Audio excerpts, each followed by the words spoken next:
What I have here is a speed time graph. A car reaches a maximum speed of 20 meters per second. So it starts off at 0 meters per second, and it goes up to a maximum of 20 meters per second. So obviously the height of this graph is 20 meters per second. Calculate the total distance traveled.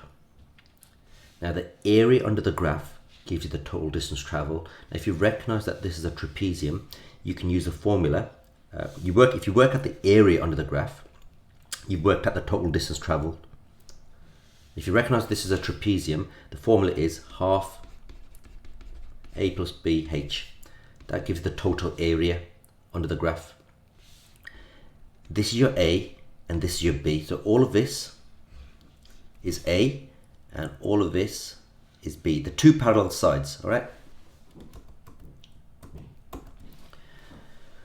So A is equal to, well, what's the difference between 30 and 10?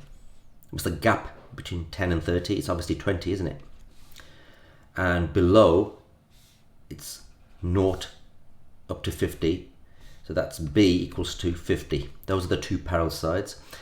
And the gap between the two parallel sides, that's your H.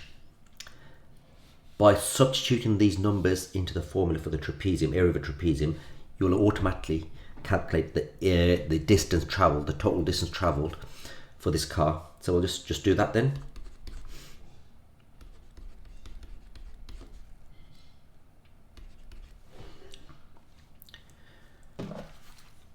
So you got 0.5 or half times 20 plus 50, that's 70, times the gap between the two parallel sides, which is 20. That gives me 700. Now you've got to be careful what the units is going to be, because here on the y-axis we've got meters, look, meters per second. So obviously this is going to be meters. So the car has traveled a total of 700 meters from between 0 and 50 seconds. Now, if you can't remember the formula for a trapezium, you can break this down into a triangle, two triangles, and a rectangle, right? This is the rectangle. So the area of this triangle, if you can remember, the area of a triangle is base times height divided by 2.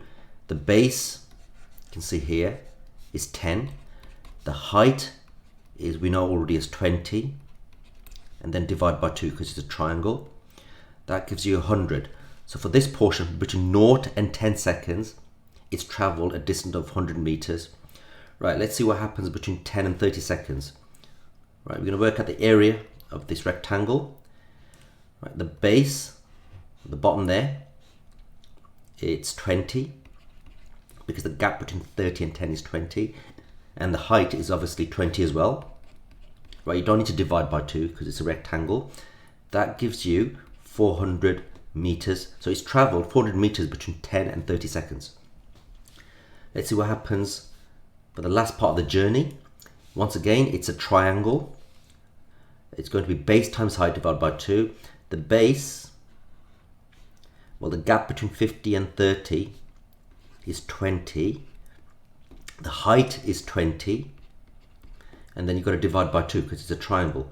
That gives you 200 meters. Altogether, you can check 200 meters, add 400 meters, add 100 meters, should give you the same answer, 700 meters.